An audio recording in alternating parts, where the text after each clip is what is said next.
Gaza. We find it hard to monitor the human rights situation in Gaza because the Israeli army do not let us in.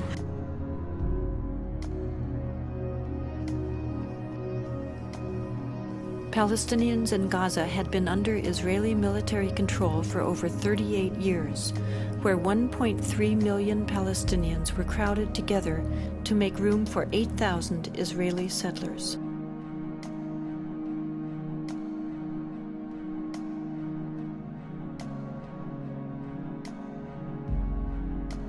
In August of 2005, Israel dismantled its settlements and military posts inside Gaza and relocated its settlers. The media, along with Israeli politicians, portrayed this as an unprecedented sacrifice. In reality, it was simply a matter of Israel finally complying with international law.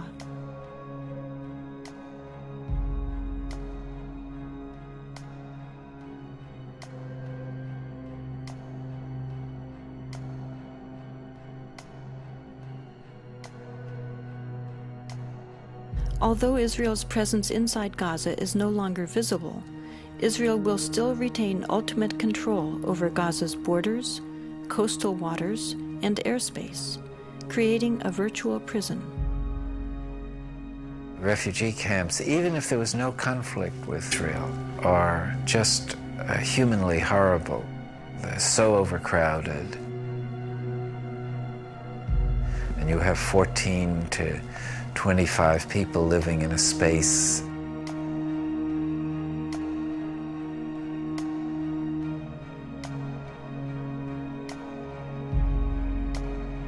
There's no place for children to be there. No streets, there are little alleys, no trees, nothing.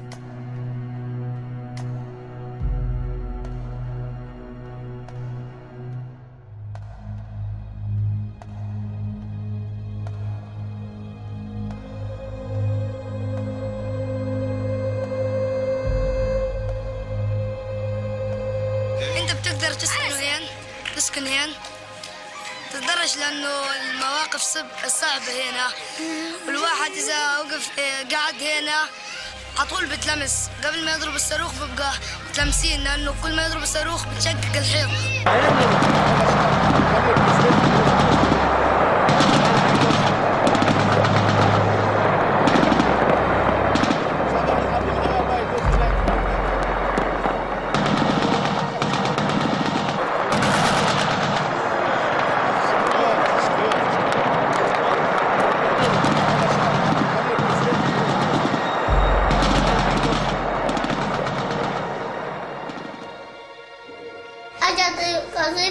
من فوق دخلت على الشباك بعدين كسرت كل الشبابيك والدار انحرقت.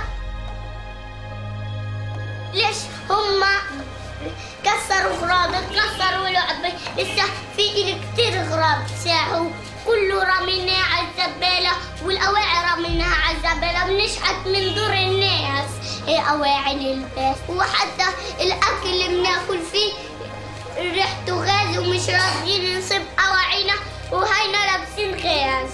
لو تشموهم أواعينا خلي اليهود يجوا ويشموا أواعينا ويشوفوا دارنا. كل ما نيجي نتحمم في الدار نيجي نعمل نيجي منشوف الريحة كلها كتلاتنا كتل. هاي الأواعي شوف ها ما لمناهم مش غير شم غاز. ايش بدي اسوي؟ حتى نظارتي اللي ابويا جاب لي اياها ما فرحتش عليها. حتى الاسوره اللي امي جابتها الحلب الخواتم ما فرحتش عليهم. كيف بدي افرح عليهم والعقد وهداك كيف بدي افرح على اغراضي انا؟ نفرح على اغراضنا بايش؟ يعني اطفالنا مش عارفه تعيش ولا احنا عارفين نعيش. يعني عيشه ايش بدي اقول لك كلها خوف ورعب. عايشين في الخوف والرعب.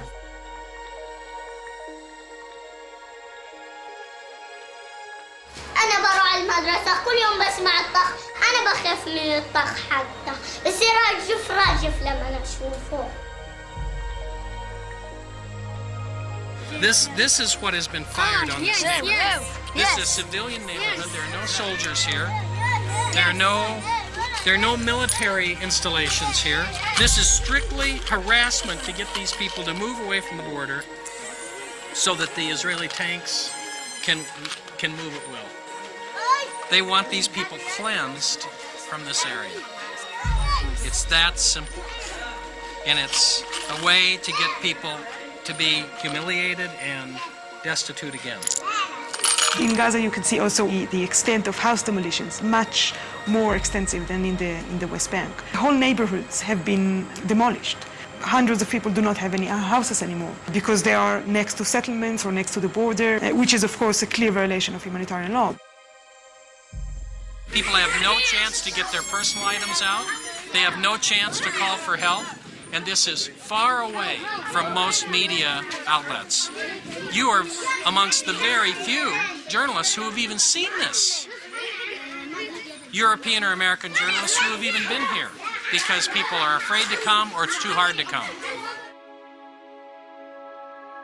And one of the things we were told in Gaza by a very respected Palestinian psychologist who had just completed a study of 1,000 Palestinian children was that they had discovered that many of these Palestinian children no longer had a will to live, that they were so dehumanized and so affected by seeing their fathers particularly beaten by Israeli defense forces, that the psychological condition is one of the dimensions of the conflict that is not widely understood. Palestinians called for an international observer force that would stop the violence, but this action was blocked by Israel. Finally, a group of Palestinian and Israeli human rights activists together created the International Solidarity Movement, which has brought people from around the world of all ages and backgrounds to provide a nonviolent international presence to try to fill this need. Rachel Corey, a 23-year-old American student, went to Gaza to join in these efforts, sending back emails to her parents.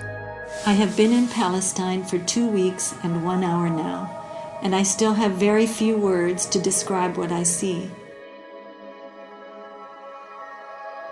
It is most difficult for me to think about what's going on here when I sit down to write back to the United States. Something about the virtual portal into luxury. I don't know if many of the children here have ever existed without tank shell holes in their walls, and the towers of an occupying army surveying them constantly from the near horizons. I think, although I'm not entirely sure, that even the smallest of these children understand that life is not like this everywhere. It was Sunday afternoon in Charlotte, about noon actually, and I received a phone call, and my son-in-law, Kelly, was on the phone, and he asked if Craig was there. And something about the way he asked made me realize, I felt right away that something was wrong. And then I asked, why, Kelly? And he hesitated for a minute, and he said, we've had some very sad news. And then my daughter, Sarah, I could hear her in the background, and she got on the telephone, and she said, Mom, it's Rachel. And I think the first words out of my mouth then were, is she dead?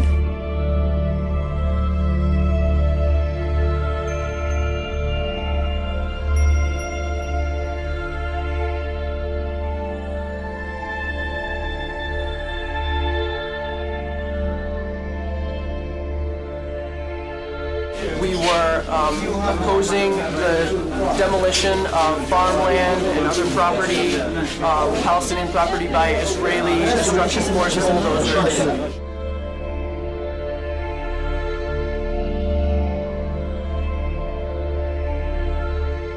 And the bulldozer drove up, and it kept going, and she tried to move back, but she couldn't move back, and she got caught underneath.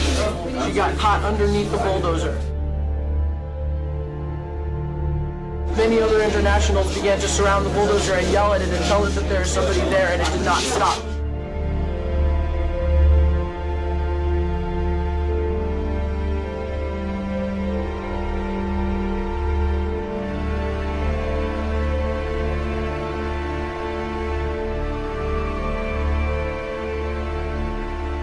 Where Rachel was killed, she was protecting a doctor's home.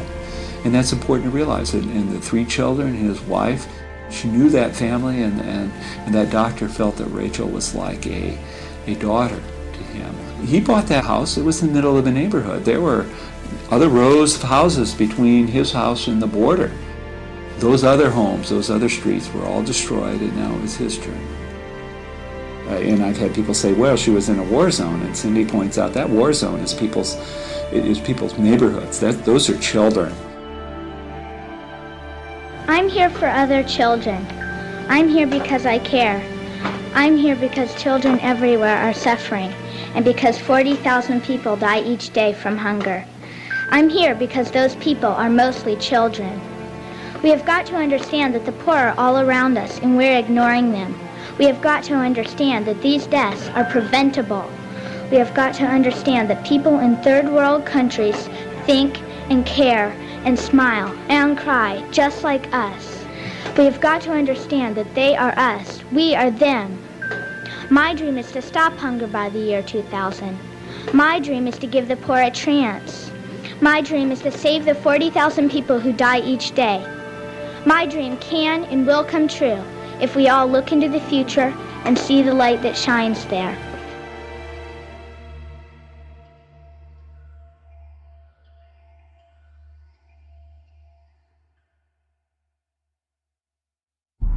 As Israel completed its withdrawal from Gaza, the following day it issued orders to confiscate additional Palestinian land from the West Bank and continue the construction of a separation wall. This wall is twice the height of the Berlin Wall and 4 times longer. It rips through villages, severing travel for work, healthcare, and education, separating farmers from their lands and families from loved ones. An Israeli study revealed that the barriers route was chosen in order to confiscate land intended for illegal settlement expansion, not for security reasons. Here you have this huge wall being constructed right in the middle of the West Bank. How can anybody believe that there's going to be the creation of a real state? It's a symbol and a reality of oppression. Anybody outside of Israel who supports a two-state solution